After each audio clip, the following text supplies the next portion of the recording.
What's up, guys? We're going to go on a guide to taking territories in New World. Now this is talking about filling up that bar to go into conflict, to be able to declare war, how it works, the basics of it, and then we're also going to go into core strategies on taking territories, as well as more advanced tactics that you can use to be able to do it depending on how defenders react. So depending on which part of those you are interested in, be sure to check the timestamps, as I'll break down each single one of those when each timestamped.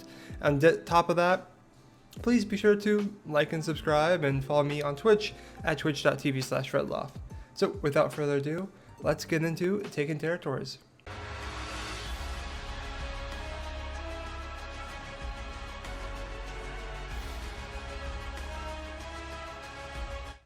So first things first, the basics.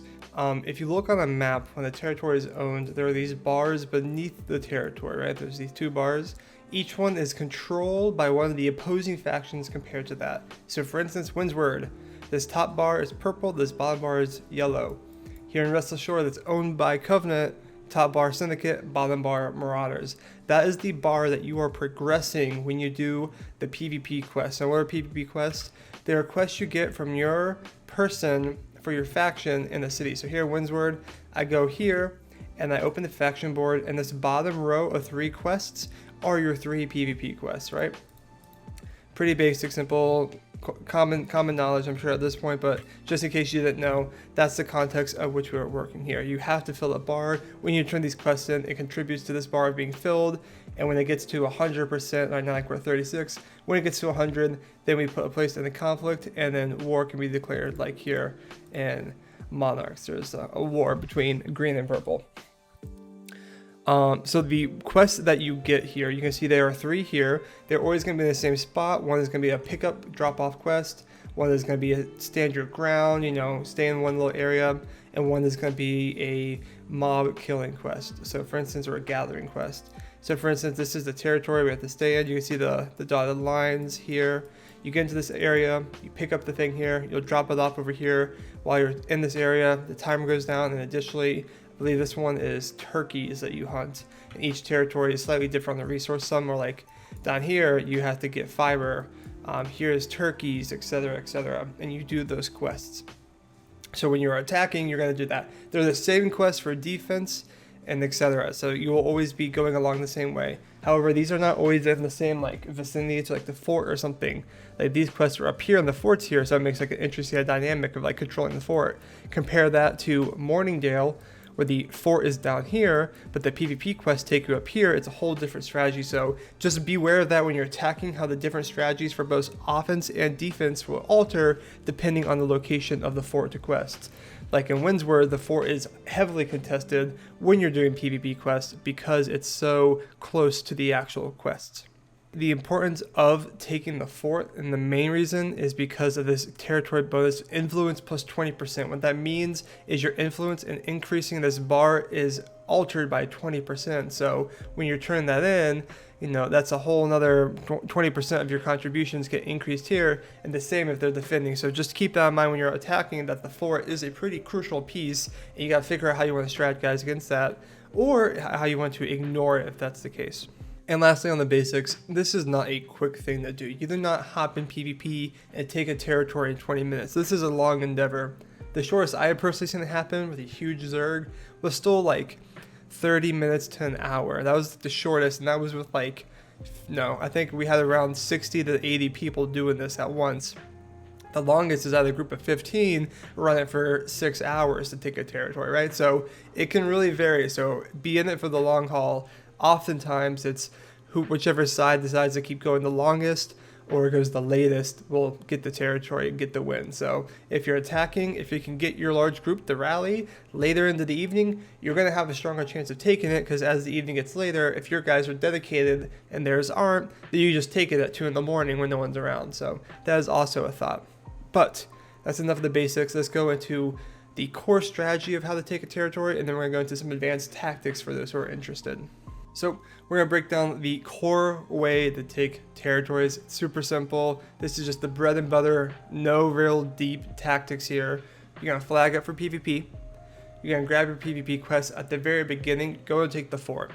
Typically, taking the fort early on is really not that big of a deal. Most people don't respond to settlements being taken until like that bar is up to like 50 or so percent is when most people start rallying to defend the territory. So you might as well take the fort and get there a bit faster. There's no sneaking missions, and not taking the fort ends up just making it take way too long. So don't do that.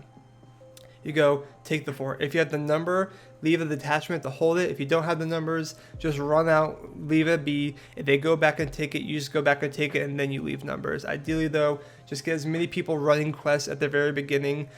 Oftentimes in the very beginning, you don't even have to be fully Zerg grouped up. You can just be trickling in and out, because it's going to take a little bit for the defenders really recognize that it's being taken. A lot of times you'll look at the map and almost every territory will have like a little bit kind of taken already. A lot of people don't stress about it until that bar gets filled up. And then you just outnumber the enemies and get that bar filled. It's bread and butter, super simple tactics. Run those PvP quests. When they start responding, Zerg up and outnumber them. That's the easy tactics. It doesn't always work that way though. Alright, it's time to get strategical. You grab the fort, you're running quests, you're taking the territory, you got your quests, you know what you're running. But do you really? So a few tactics to take in mind here as you develop strategies to take this. A lot of the times taking a territory can just be as simple as outnumbering the enemy. If you really can rally 80 guys and do it, great. But sometimes you can't, and sometimes you don't want to. Maybe you have a company of 20 guys and you don't need the help of 80 guys to take a territory, because that takes away the chance of you getting the claim with your 10% contribution.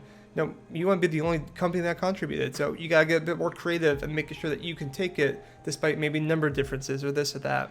So here are a few tactics. These aren't super well-developed strategies per se, but these are just tactics that I have used that isn't just mass Zerg rushing, that can help you, kind of find the way to manipulate the enemy and take territories. Tactic number 1. Take the fort of a territory that's not the one you're taking that is owned by the same faction. And I can kind of walk you through here. So look at our map here. We see green owns First Light, Windsward, Everfall, and Reekwater. One tactic that you could do is, if you're taking Windsward, you could send a quick detachment of your guys to Everfall, Reekwater, and First Light. And just go hop in the fort, take it, and then come back to Windsward and run quests. What that might do is that's going to put green on alert, like, oh my goodness, they're taking PvP in all 4 of these territories, and they're going to spend some time getting back to those forts, figuring that out, taking those back, and in the meantime, you'll go and get 10 to 20% in Windsward because their numbers aren't fully there to fight against you. I've done that tactic before. It's actually really strong. It wasn't exactly this map layout. We were attacking Cutlass, and we did the same thing with First Light, Windsward, and Monarchs. This was back in the beta, completely different map, but we did the same thing, and we were able to get, with a group of like 15 of us, about 20 or so percent in Cutlass Keys before they started responding. And you saw on the map, slowly each and every one of those forts got taken back, but it bought us so much time to pull ahead in the war. So that's a really strong strategy if you want to kind of distract them, maybe make them think you have no larger numbers, or you're organized with more people and they got to spread out more, when in reality you're concentrated in one area.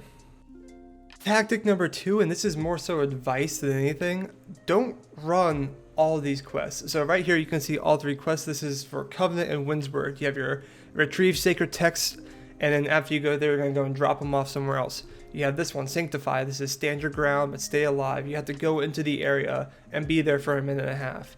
And then lastly, you have this one. It's going to be some type of gathering or slaying mission. Gather turkeys, get fiber, etc., etc.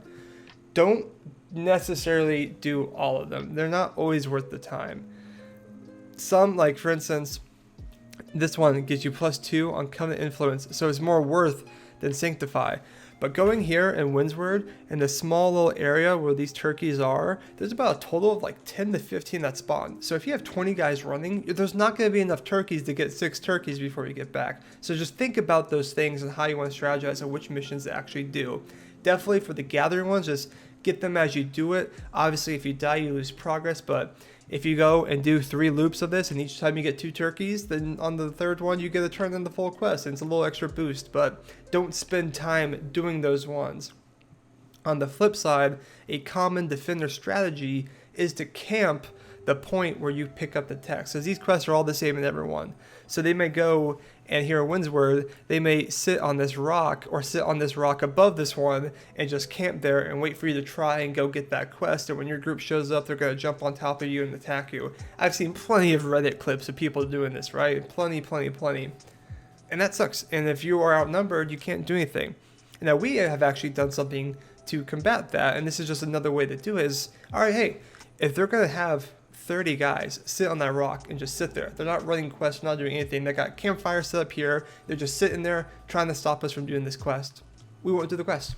We'll just do the other stuff. And that's what we did. They had 30 guys, we had 15, and granted, we were like 80% or so at this point, but what we ended up doing is we ran out here, and we wrapped around the long way, we even dipped in the monarchs, and we came up here by this obelisk. And you can see here on the dotted line, this little sector right here is part of the territory you have to hop in to control it for the minute and a half.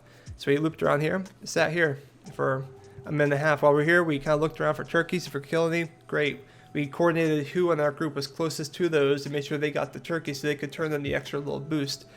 And then we came back, ran right back, turned it in. Was it slower than doing all the quests or even two of the quests? Yes, of course, no doubt about that. However, on the flip side, we were able to do the quests, and they weren't doing anything. They were just sitting there defending. So we just out-strategized them, grabbed that, and they were confused of how the bar was still filling up. They're like, are you guys cheating? Like, what is this? And we're like, no, we're just doing a simple tactic. It was taking a bit longer, but at that point, we only had 15% to go, and we could keep morale up and do it. So just think about those and how you wanted to do the quest, and on top of that, how those quests tie into the fort. For instance, in Morningdale, as you mentioned before, the PvP quests are up here and the fort's down here. So if you go and capture the point and then you're running PvP quests, for them to go and take the fort back, they have to send numbers the complete opposite direction of doing so, of the PvP quest. So think about how you can manipulate that and just keep a small factor here, just keeping them busy down here as you're running PvP quests and this or that, and which ones you want to do. So just, you got to kind of think about how you want to manipulate them and how, if they're responding, how you respond to that. Now, this final tip can be a little scummy, and it kind of just depends on how sweaty you want to get with winning territories. But in this game, there is PvP flagging and not flagging. That means you can't be killed by PvP. And there's technically not a rule that says you can't unflag and just run around the enemy team. There's no rules to PvP. Do what you want. Strategize the best way. And if they're zerging around trying to stop you, have a guy unflag from PvP and just run with them. Find the zerg and just run around and just be like, hey, they're here. They're trying to ambush here.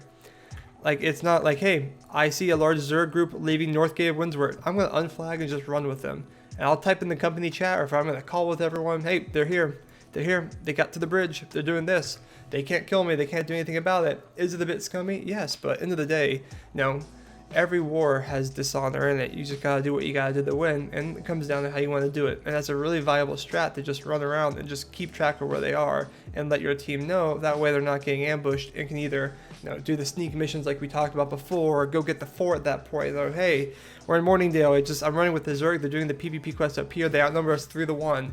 No one's at the fort. Go take the fort in the meantime and figure those things out. You can do that, and there's really nothing wrong with that if that's the way you want to win the war. So check out that strategy if you need to. But yeah, those are the core ways to attack a territory and some basic strategies and tactics to start making you think about how you want to do it. Because it's not necessarily just a full Zerg rush. While it can be if you get the numbers, there's also ways to get creative about it and manipulate the map in a way that you can still take the territories even if you don't have the numbers to back it up. So let me know what you think. If you've had any good strategies to take a territory that I didn't talk about, please share, because I'm learning as much as you are, I'm sure, and I think this is a great way to share information and really create a more competitive game in New World as people share this information and have to create strategies for and against it. So let me know what you think. Let me know if you can take some territories, and if you try any of this, tell me how it goes. Without ado, I'll catch you guys later.